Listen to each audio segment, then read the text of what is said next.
اعوذ باللہ من الشیطان الرجیم بسم اللہ الرحمن الرحیم الحمد للہ الذی لا الہ الا هو الملک الحق المبین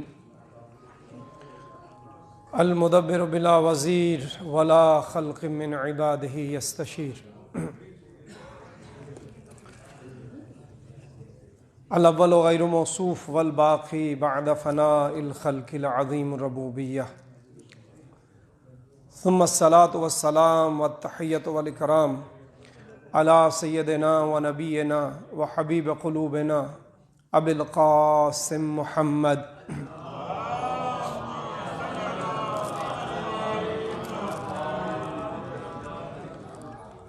وعلى آلہ الطیبین الطاہرین المعصومین المظلومین ولعنۃ اللہ علی اعدائہم اجمعین اما بعد، اعمال کی قبولیت کے لیے ایک دفعہ صلوات پڑھیں محمد و آل محمد۔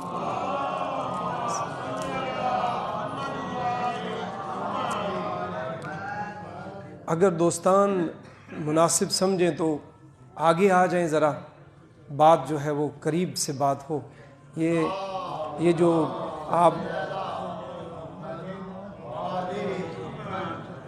دیوار کے ساتھ وہ ٹیک لگا کے بیٹھے ہیں، بوڑھے بندے چلیں تو ہیں لیکن جوان تو نہ، آگے آ جائیں تو بہتر ہے، چھپنے سے کیا فائدہ ہوگا۔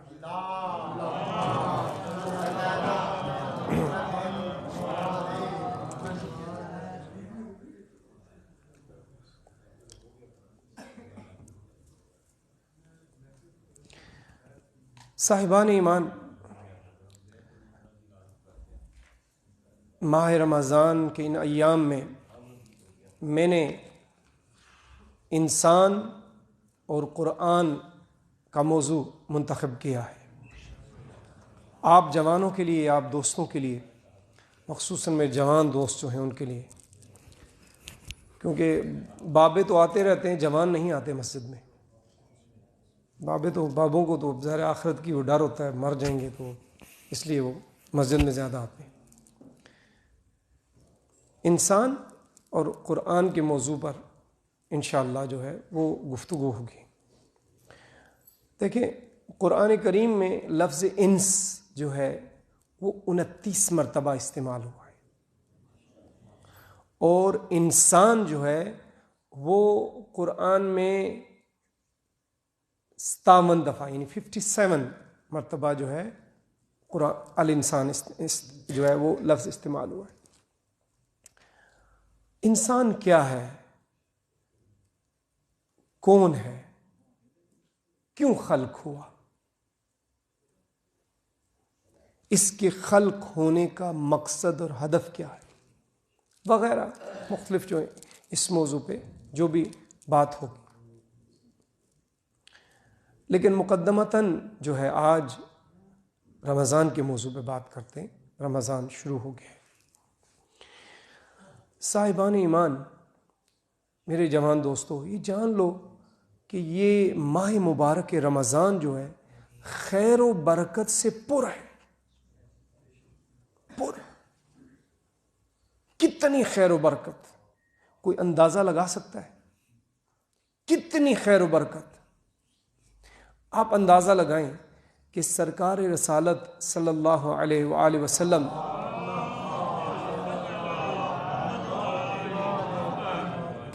فرماتے ہیں کہ شقی ترین افراد میں سے وہ فرد ہے جس کو ماہ رمضان نصیب ہو اور وہ سعادت مند نہ ہو سکے۔ کتنی خیر برکت ہے کہ سرکار فرماتے ہر صورت میں اس مہینے میں اتنی خیر و برکت ہے کہ انسان حتماً سعادت مند ہو جائے گا، حتماً انسان جو ہے وہ سعادت مند ہوگا۔ یعنی کیا؟ یعنی کوئی شخص جو ہے جس کو یہ ماہ رمضان ملے لیکن وہ دنیا و آخرت کی برکت حاصل نہ کر سکے، یہ نہ سمجھیں کہ رمضان میں فقط نماز و روزہ اور آخرت کی بات ہو، نہیں، رمضان مبارک وہ مہینہ ہے جہاں پہ دنیا بھی ملتی ہے اور آخرت بھی ملتی ہے. یعنی ماہ رمضان نصیب ہو اور انسان جنت نہ خرید سکے. تو کہا کہ ایسا شخص جو ہے وہ شقی ترین ہے. دیکھیں آپ میرے جوان دوستو، بزرگان، اندازہ لگائیں کہ ماہ مبارک رمضان کتنی برکات اور خیر سے پر ہے کہ سرکار رسالت اپنے خطبے میں فرماتے ہیں کہ اس ماہ میں سانس لینا عبادت ہے. سرکار یہ جو آپ اس ابھی بیٹھے ہوئے ہیں نا، یہ جو سانس ہم لے رہے ہیں ہمارے کنٹرول میں تو نہیں ہے نا، ہاں سانس لے رہے ہیں. تو سرکار کہتے ہیں یہ سانس لینا انسان کے نامہ اعمال میں ثواب لکھا جا رہا ہے. اور اگر اس مہینے میں کوئی سو جائے تو کہا اس کا سونا بھی عبادت لکھا جائے گا. کتنی خیر و برکت ہے. دیکھیں دوسرے مہینے ہوتے ہیں اس میں کوئی انسان نیکی کرے گا، مثلا نماز پڑھے گا تو اس کے نامہ اعمال میں لکھی جائے، صدقہ دے گا تو نامہ اعمال میں لکھی جائے. لیکن ماہ مبارک رمضان وہ مہینہ ہے کہ جس میں سانس چل رہی ہے اور ثواب لکھا جائے. سوچیں ایک انسان ایک دن میں کتنی مرتبہ سانس لیتا ہے. وہ سانس تو 24 آور جاری ہے نا، سانس 24 آور جاری ہے. تو فرماتے ہیں وہ جو سانس لے رہا ہے ہر سانس پہ ثواب لکھا جائے، سونا عبادت لکھا جائے. تو یہ نامہ اعمال میں یہ دیکھیں کتنی خیر و برکت ہے کہ روزہ دار کا سانس لینا اور روزہ دار کے منہ سے جو بو پیدا ہوتی ہے فرشتے اس کو پسند کرتے ہیں. فرشتے روزہ دار کی منہ کی بو کو پسند کرتے ہیں، جیسے آپ اور ہم پرفیوم اور عطر کو پسند کرتے ہیں. تو روزہ دار کے منہ سے نکلنے والی بو جو ہے فرشتے اس کو پسند کرتے ہیں. کتنی خیر و برکت ہے، کتنی رحمت ہے، کتنی برکت ہے. ابھی آپ نے قرآن پڑھا،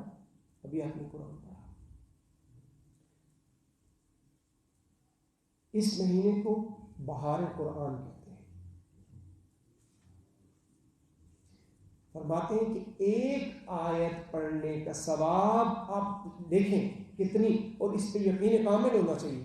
صادق و امین رسول فرما کہ ایک آیت پڑھنے کے ثواب ایک ختم قرآن جتنا. ایک آیت جیسے آپ نے قل واللہ احد پڑھی، سورہ توحید پڑھی، کتنی آیات ہیں؟ 5 آیات. یعنی اگر آپ ان ایک سورہ قل واللہ احد کو پڑھیں گے اس کی 5 آیات ہیں تو اللہ رب العزت آپ کے نامہ اعمال میں 5 ختم قرآن کا ثواب لکھتے ہیں.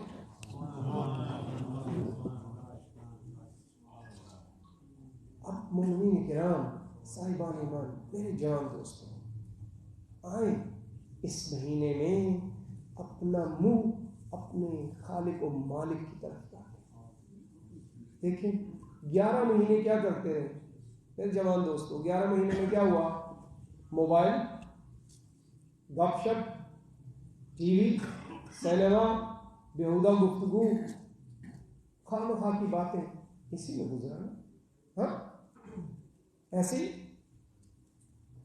آئیں اس مہینے میں جان چھڑا، وقت آ گیا جان چھڑا لیں.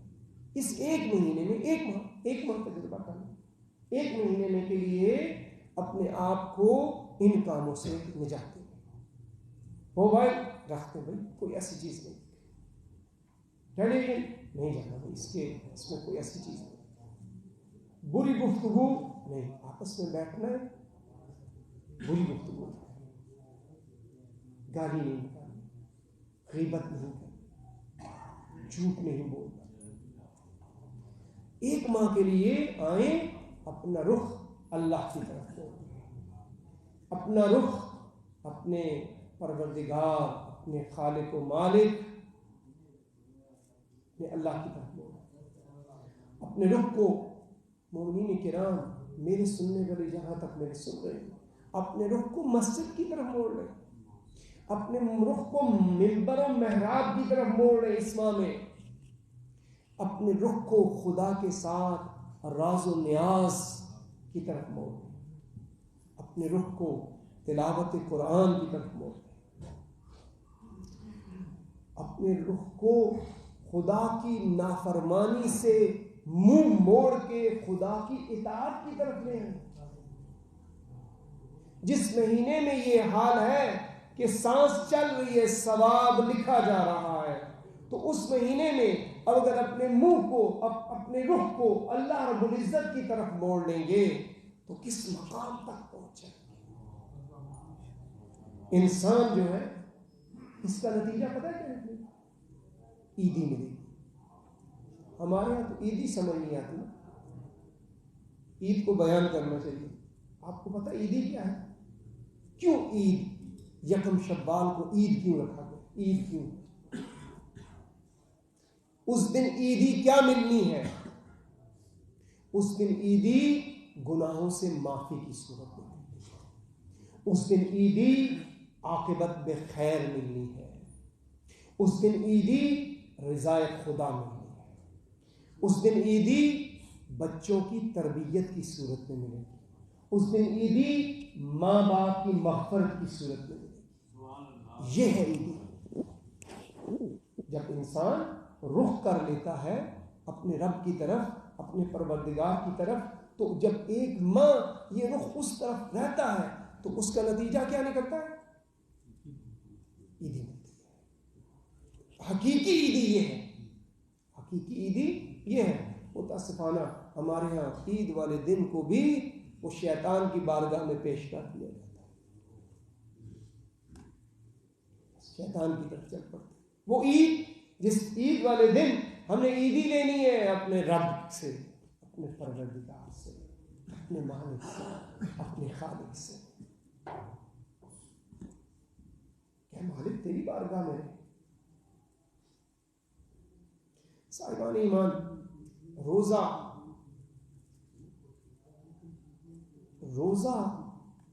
عام روزہ نہیں رکھے. عام روزہ کیا ہے؟ صبح اٹھے، سحری کھائی، سو گئے، سارا دن سوئے.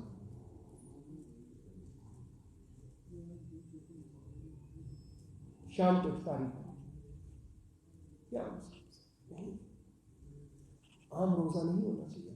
اب اگر رخ موڑا ہے تو پھر خاص روزہ رکھو. اگر رخ موڑا ہے اپنے پروردگار کی طرف تو جب روزہ رکھا ہے تو آنکھ کو بھی روزہ رکھنا چاہیے، زبان کو بھی روزہ رکھنا چاہیے. صرف کھانے پینے سے رکاوٹ نہیں ہونی چاہیے. آنکھ کو کنٹرول کرنا ہے کہ کسی نامحرم کی طرف نہ اٹھ جائے. زبان کو کنٹرول کرنا ہے کہ کہیں جھوٹ نہ نکل جائے، کہیں غیبت نہ نکل جائے. ہاتھ کو کنٹرول کرنا ہے کہ کسی کی طرف نہ بڑھ جائے. پاؤں کو کنٹرول کرنا ہے کہ کسی کی طرف نہ چل پڑے. تمام اعضاء و جوارح انسان کے روزہ دار ہونا چاہیے. سرکار رسالت کی ایک حدیث ہے. آج ہمیں ٹائم کم دیا گیا. سرکار رسالت کی ایک حدیث ہے. فرماتے اس کو دو طرح سے ترجمہ کیا گیا.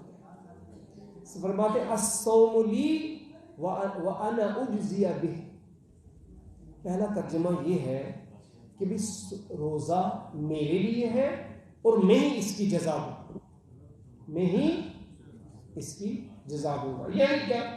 یعنی گناہوں کو معاف کر دیں گے، تربیت ہو جائے گی، عاقبت بخیر ہو جائیں گے. ایک یہ معنی. ایک معنی اہل بیت علیہ الصلوۃ والسلام سے کہ الصوم لی وانا اجزی بہ سے مراد یہ ہے کہ لکھا اللہ، کہ اللہ کہتا ہے کہ جو میرے لیے روزہ رکھتا ہے پھر میں اس کا ہو جاتا ہوں، جو میرے لیے روزہ رکھتا ہے تو پھر صاحب خانہ دروازے پہ کھڑے ہو کے استقبال کرتا ہے، جو میرے لیے روزہ کرتا ہے تو پھر اس کی گفتگو اس کی نہیں ہوتی، الہی گفتگو ہوتی ہے، جو میرے لیے روزہ رکھتا ہے پر اس کے کام اس کے نہیں ہوتے، وہ الہی کام ہوتے ہیں، بس اس کا کردار، اس کا رفتار، اس کے اعمال کا سرچشمہ خداوند قدوس کی ذات بن جاتی ہے، اور جب خدا سرچشمہ بن جاتا ہے تو قلب انسان میں نور خدا سما جاتا ہے، اور جس کے قلب میں نور خدا آ جاتا ہے مومنین کرام، اس کا دل جو ہے پھر وہ نورانی ہو جاتا ہے، اس دل میں پھر تاریکی نہیں رہتی، پھر جو خدا کی طرف رخ موڑ لیتا ہے، جو خدا کا ہو جاتا ہے، پھر اسے غم و غصہ نہیں رہتا، پھر اسے غم و غصہ نہیں رہتا، پھر اسے پریشانی نہیں رہتی، پھر اسے نا امیدی نہیں رہتی، پھر اسے خوف نہیں رہتا، اسے خوف نہیں رہتا، کیوں؟ الا بذکر اللہ تطمئن، الا بذکر اللہ تطمئن القلوب، جو اپنے رخ کو خدا کی طرف موڑ لیتا ہے، جس کے قلب میں نور خدا پیدا ہو جاتا ہے، اس قلب کا اطمینان ذکر خدا میں ہوتا ہے، رخ خدا کی طرف ہوتا ہے، خدا کی بارگاہ میں سے جانا ہوتا ہے، اور پھر فرمایا الا ان اولیاء اللہ لا خوف علیہم ولا هم یحزنون، مومنین کرام، جو بھی خدا کا دوست بن جاتا ہے، جو بھی خدا کی حکمرانی، اس سے کیا مراد ہے؟ خدا کی حکمرانی اس کے قلب پر جاری ہو جاتی ہے، لا خوف علیہم ولا هم یحزنون، پھر وہ کسی سے نہیں ڈرتا، اور بھی زندگی کے معاملات سے نہیں ڈرتا، وہ زندگی کے غم و غصے سے نہیں ڈرتا، کیوں؟ قلب پہ حکمرانی نور خدا کی ہے، خداوند قدوس اس قلب کے اندر جلوہ فروز ہیں، جب ایسا ہو گیا پھر زندگی کیا ہوگی؟ اطمینان بخش، پھر زندگی کیا ہوگی؟ امیدوار، پھر زندگی کیا ہوگی؟ باوقار، زندگی کی تنگی تو اس وقت ہی ہوتی ہے جب انسان اپنے رخ کو کہیں اور موڑ لیتا ہے، جب اس کا رخ اس کے آقا و مولا کی طرف نہیں ہوتا، اس کا رخ جو ہے وہ کسی اور طرف ہو جاتا ہے، بس زندگی کا اطمینان اسی لیے دیکھیں، اچھی زندگی سے مراد، اطمینان والی زندگی سے مراد یہ نہیں ہے کہ انسان کسی محل کا مالک ہو، انسان کسی ریاست کا مالک ہو، انسان اچھی بیوی رکھتا ہو، اچھا شوہر ہو، اچھے بچے ہو، دولت مند ہو، یہ اطمینان نہیں۔ ہم نے بہت سارے ایسے محل دیکھے ہیں جن کے اندر میاں بیوی سکون سے نہیں ہیں، ہم نے بہت سارے ایسے دسترخوان دیکھے ہیں کہ جن پہ بے شمار نعمتیں پڑی ہوئی ہیں لیکن سکون نہیں، کیوں؟ خدا نہیں ہے، عالی حضرت خدا نہیں، نور خدا نہیں، جلوہ خدا نہیں۔ خدا فرماتے ہیں وَمَن لَّمْ يَجْعَلِ اللَّهُ لَهُ نُورًا فَمَا لَهُ مِن نُور، جس کو اللہ نور نہیں دیتا وہ نور پا ہی نہیں سکتا، نور کہاں سے ملے گا؟ اللہ سے نور ملے گا۔ اگر اللہ ہی نور عطا نہ کرے تو کہاں سے نور ملے گا؟ میں آپ مومنین، اپنے جوان دوستوں، میرے جو سننے والے ہیں، جو مجھے اس وقت دیکھ رہے ہیں، مسجد میں آئیں، منبر و محراب پہ آئیں، اپنے بچوں کو لائیں، جوانوں کو لائیں، ان کو ہم سے دور نہ کریں۔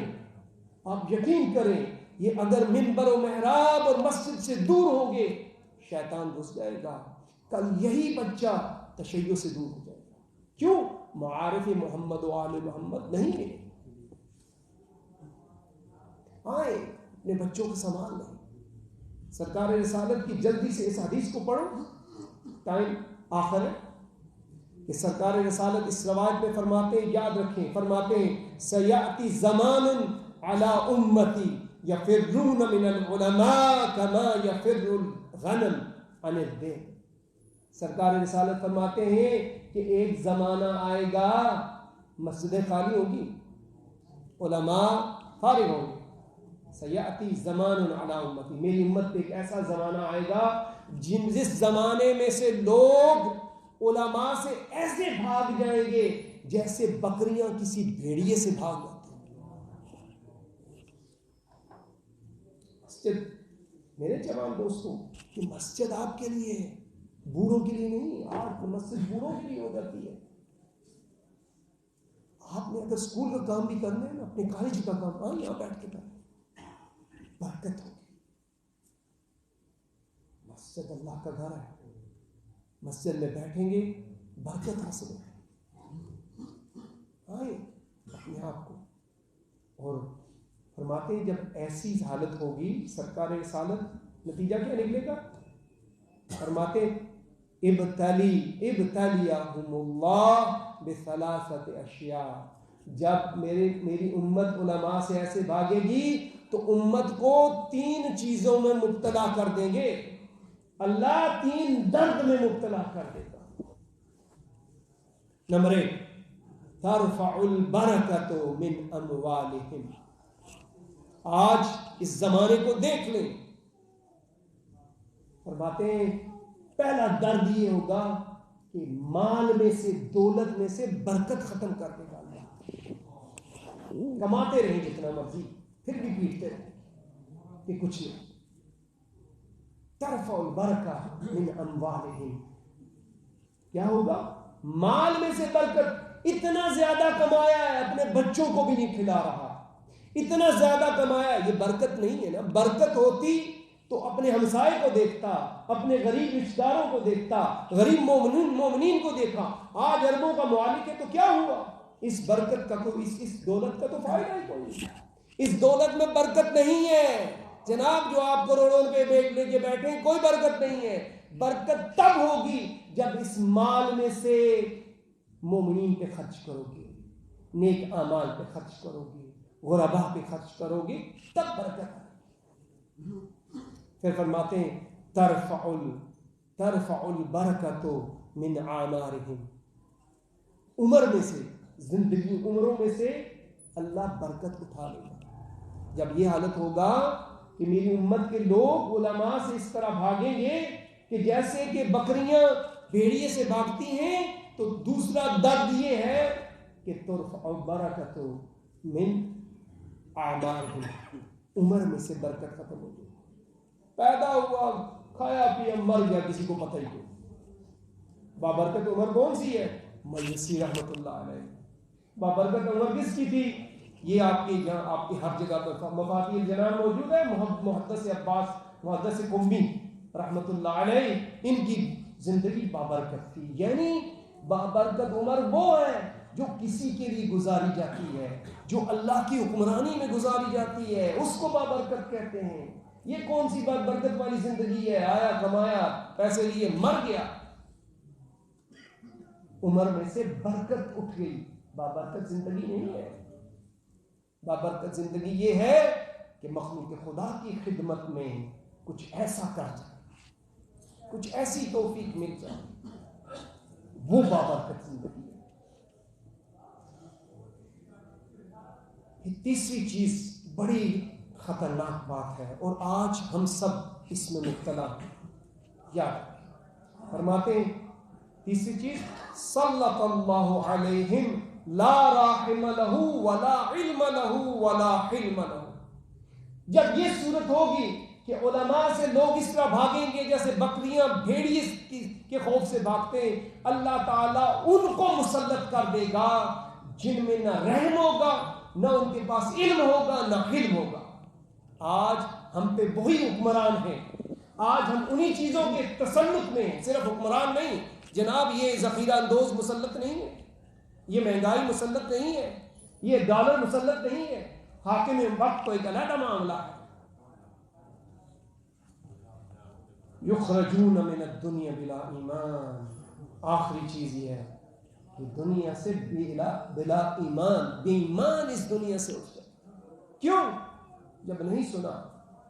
اللہ رب العزت ہم سب کو نیک اعمال کرنے کی توفیق عطا فرمائے. اے الہی یہ رمضان ہم سب کو نیک اعمال کرنے کی توفیق عطا فرمائے. یا اللہ توفیق دے کہ اس رمضان میں تیری طرف رخ کر دے. صلی اللہ علی محمد و اہل بیتہ الطاہرین.